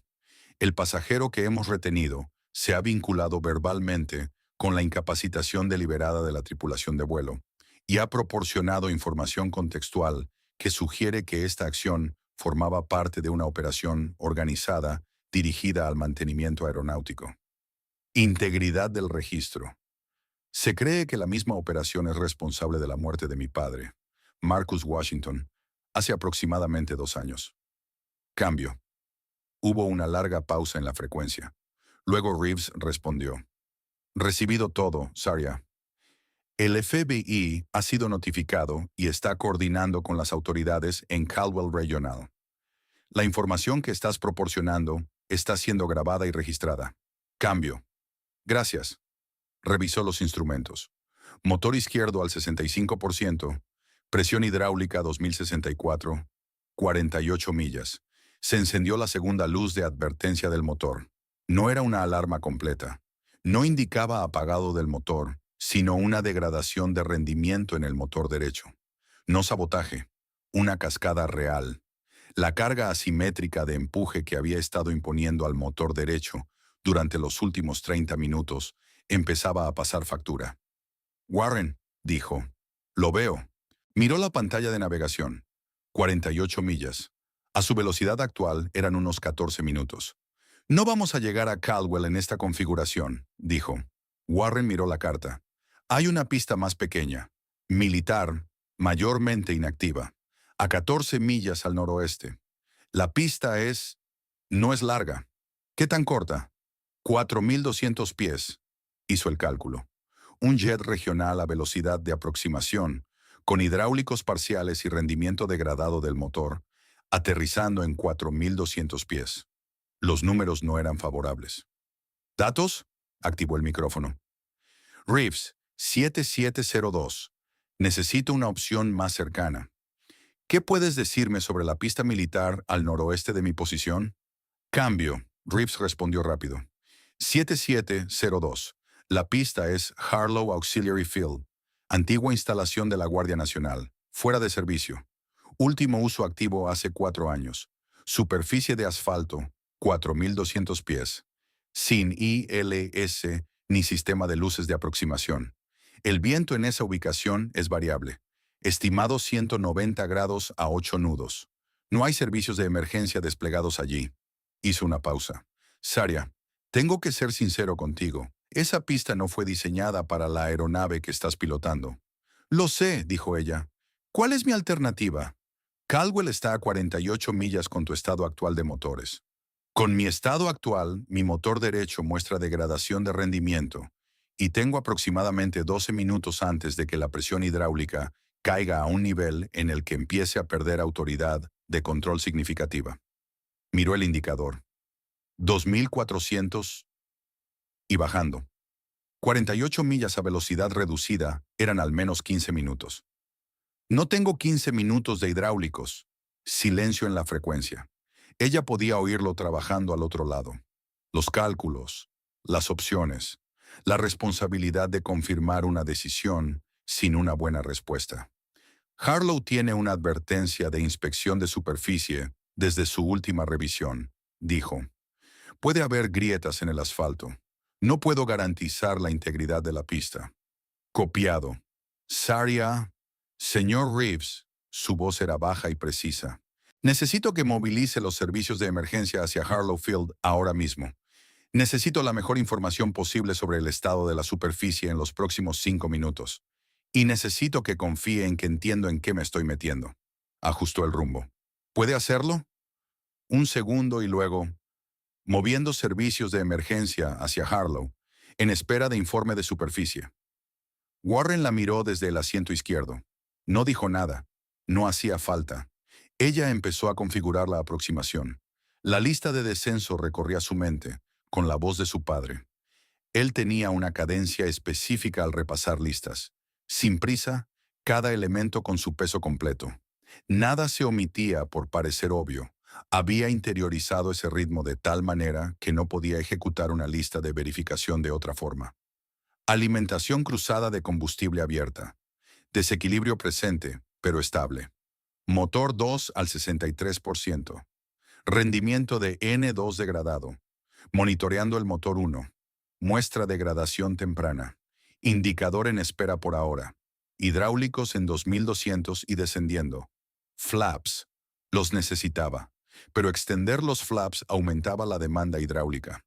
Los desplegaría por etapas, conservando presión, sincronizando la extensión para cuando más los necesitara.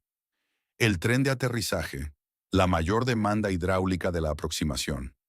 Lo extendería lo más tarde posible sin comprometer la velocidad. Necesitaba entrar ligeramente rápido. 4.200 pies parecían mucho hasta que estabas volando un jet regional con frenado comprometido y una superficie en la que no podías confiar.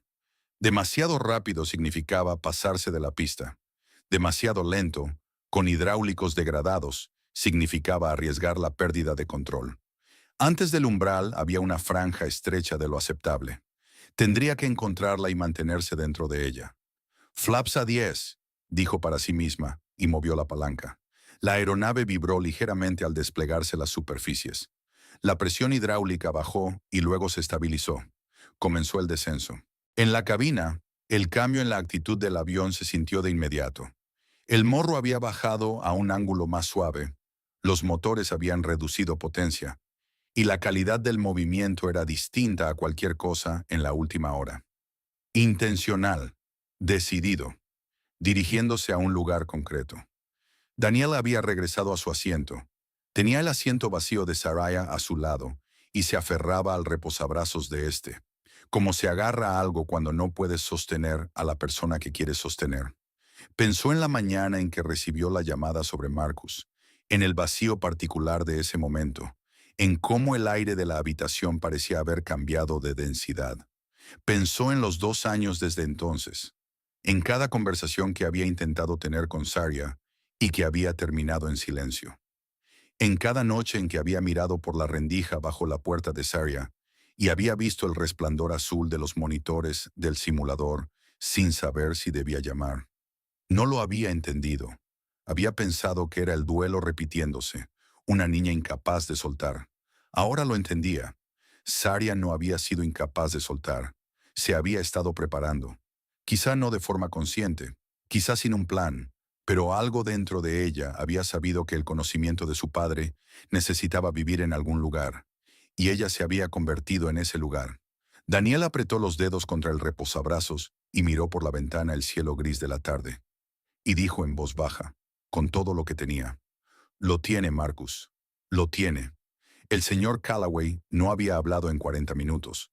Estaba sentado con su portátil cerrado, las manos apoyadas sobre la mesita, mirando el respaldo del asiento frente a él. En algún momento de la última hora, la persona que había sido al abordar ese vuelo, el hombre que cerraba tratos y proyectaba seguridad por teléfono, había desaparecido en silencio.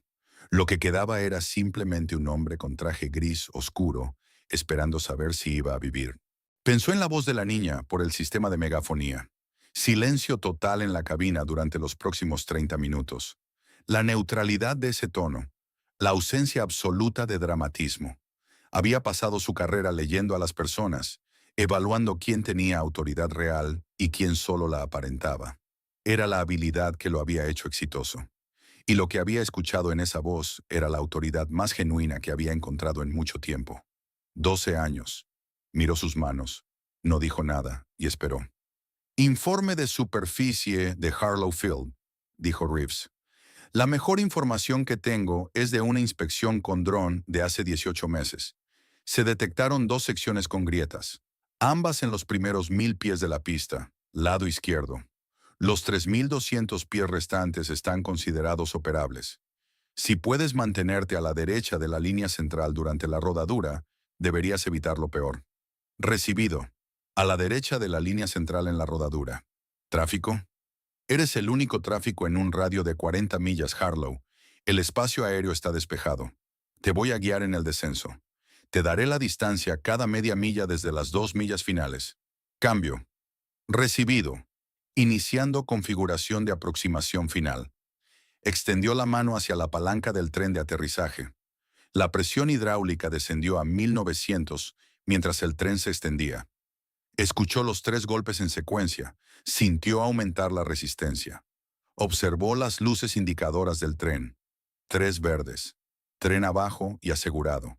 Hidráulicos en 1700 y aún bajando. Tren de aterrizaje abajo, confirmó Warren. Flaps a 30, dijo ella, y movió la palanca. Otra sacudida, otra caída de presión. Le quedaba una extensión de flaps. Flaps completos para el aterrizaje, y necesitaba guardarla. Los desplegaría en final corta. Dentro de 1 milla, cuando pudiera ver la pista. La velocidad se mantenía en 160. Necesitaba 140. En el umbral comenzó la desaceleración. A 5 millas, atravesando la capa de nubes fragmentadas, abajo y al frente, lo vio. El campo auxiliar Harlow era una franja gris en un paisaje marrón y plano. Sin terminal, sin torre, solo un rectángulo de asfalto viejo rodeado de hierba seca y una valla perimetral oxidada. Desde altura parecía algo olvidado, un lugar que había dejado de importar para todos excepto para la persona que más lo necesitaba en ese momento. Nunca había aterrizado en una pista real. Había aterrizado en pistas simuladas cientos de veces, en todas las configuraciones, con todo tipo de clima, en emergencias y operaciones normales y todo lo que había entre medio. Sabía de forma teórica que lo real se sentiría distinto. Estaba a punto de descubrir cuánto. 2 millas, dijo Reeves. Comprobó. Velocidad, 152. Altitud, 800 pies. Presión hidráulica, 1200, aún bajando. Necesitaba aterrizar antes de que cayera por debajo de 800 o empezaría a perder capacidad de frenado. 1,5 millas. Flaps completos, dijo y los desplegó. El avión desaceleró bruscamente. El morro se elevó ligeramente y ella corrigió tirando suavemente. Los hidráulicos marcaban 1000. La pista estaba delante y abajo, creciendo en el parabrisas. La voz de su padre. No luches contra el avión, escúchalo. El avión le estaba diciendo cosas. El motor izquierdo le decía que estaba agotado. Los hidráulicos le decían que estaban casi terminados. El fallo de trimado seguía ahí. Una inclinación persistente que había estado compensando tanto tiempo que ya formaba parte de sus movimientos, automática, integrada en sus manos sin pensarlo. Escuchó todo eso y siguió volando. 1 milla. Velocidad. 143. Buena tasa de descenso. Ajustó. El umbral de la pista se acercaba. 1/2 milla. Estaba un poco alta. Redució potencia en el motor derecho. El izquierdo ya estaba al mínimo. Y dejó que el avión descendiera. Las marcas del umbral ya eran visibles. La pintura blanca descolorida de una pista que no se había usado en años. «Se ve bien», dijo Reeves. Su voz había cambiado, más baja, con algo que ya no era distancia profesional. «Se ve realmente bien». Ella no respondió. Toda su atención estaba en el avión. El umbral pasó bajo el morro. Tiró suavemente hacia atrás, buscando el flare, pidiéndole al avión que dejara de volar y empezara a aterrizar. El tren principal tocó primero, un contacto firme y sólido que sintió en la columna, y luego ya estaban en la pista, desacelerando, y extendió la mano hacia los reversores de empuje. El reversor izquierdo se desplegó. El derecho dudó medio segundo. Un segundo. Y luego se desplegó de forma desigual. El avión giró bruscamente hacia la izquierda, hacia la parte agrietada de la pista, hacia el borde. Pisó completamente el timón derecho y sintió como el sistema hidráulico le daba lo poco que le quedaba, las últimas reservas, lentas y reacias. El avión respondió despacio. El giro se detuvo. El morro volvió hacia la línea central.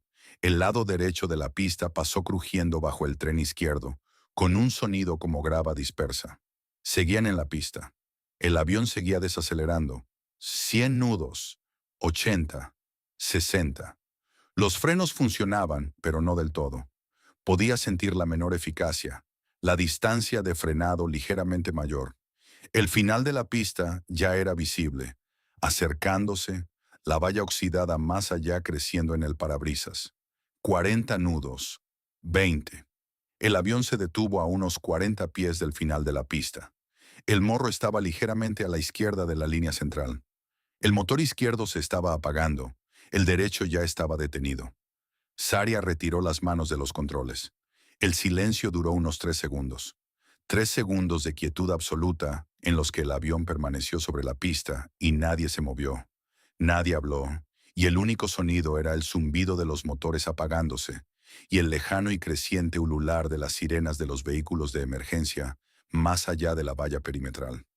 Luego la cabina se desbordó, no en pánico, sino en lo opuesto al pánico. La liberación de algo que había estado contenido bajo una presión enorme durante casi 1 hora. Alguien empezó a llorar y no pudo parar. Luego alguien más se unió, y el sonido se extendió por la cabina, como ocurre cuando la gente deja de intentar controlarse. Cuando aquello contra lo que se habían estado preparando no sucede, y esa tensión ya no tiene a dónde ir. Daniel se cubrió el rostro con las manos. Se quedó así un momento. Luego bajó las manos, se desabrochó el cinturón y caminó hacia la puerta de la cabina. Soraya seguía en el asiento derecho. Tenía las manos en el regazo. Miraba el panel de instrumentos, ya no leyéndolo, solo mirándolo, y su expresión era la de alguien que había sostenido algo enorme durante mucho tiempo y acababa de poder soltarlo. Daniel cruzó el umbral, se agachó junto al asiento y rodeó con ambos brazos sus rodillas. Sin decir nada, Saria se inclinó ligeramente hacia ella, apenas lo suficiente. «Lo aterrizaste», dijo Daniel. «Estamos a 40 pies de la valla», respondió Saria. «Cariño». Daniel se apartó lo justo para mirarle el rostro. «Lo aterrizaste». Saria miró a su tía. Sus ojos estaban firmes y secos, pero algo en ellos había cambiado, una cualidad que había estado contenida durante mucho tiempo. No exactamente dolor, sino aquello que vive justo al lado del dolor, lo que tiene que esperar hasta que el trabajo esté hecho para poder salir a la superficie. «Lo mataron», dijo. Su voz era tranquila, uniforme y completamente segura. «No fue un accidente». «Lo sé», dijo Daniel. «Vamos a asegurarnos de que la gente lo sepa». Fuera del parabrisas, los primeros vehículos de emergencia atravesaban la puerta del perímetro. La radio crepitó. 7702, la voz de Reeves. Ya no sonaba como un controlador profesional, sino como un hombre que había contenido la respiración durante 14 minutos y acababa de recordar cómo respirar. Acabas de salvar 200 vidas. Quería que lo supieras. Cambio. Saria tomó el micrófono. Recibido, señor Reeves. Una pausa. Gracias por quedarse conmigo. Siempre, dijo él, y se notaba que lo decía en un sentido que no tenía nada que ver con su trabajo. Warren tenía la cabeza apoyada en el respaldo del asiento. Había estado funcionando a base de adrenalina e instinto de ingeniería durante una hora. Y ahora que el avión estaba detenido, todo le caía encima de golpe. Miró a Saria con una expresión cansada, sincera y un poco descompuesta. Llevo 22 años en mantenimiento aeronáutico, dijo. Nunca he visto nada como lo que acabas de hacer. Ella lo miró. Tú ayudaste. Yo te pasé herramientas, dijo él. Tú construiste la casa. Ella casi sonrió. Casi. Sacaron a Hollins del avión con esposas. Bajó por la escalera portátil que habían acercado a la puerta con la misma calma contenida que había mantenido durante todo el vuelo. Agentes del FBI con chaquetas oscuras lo esperaban abajo, y se fue con ellos sin resistencia, sin dramatismo.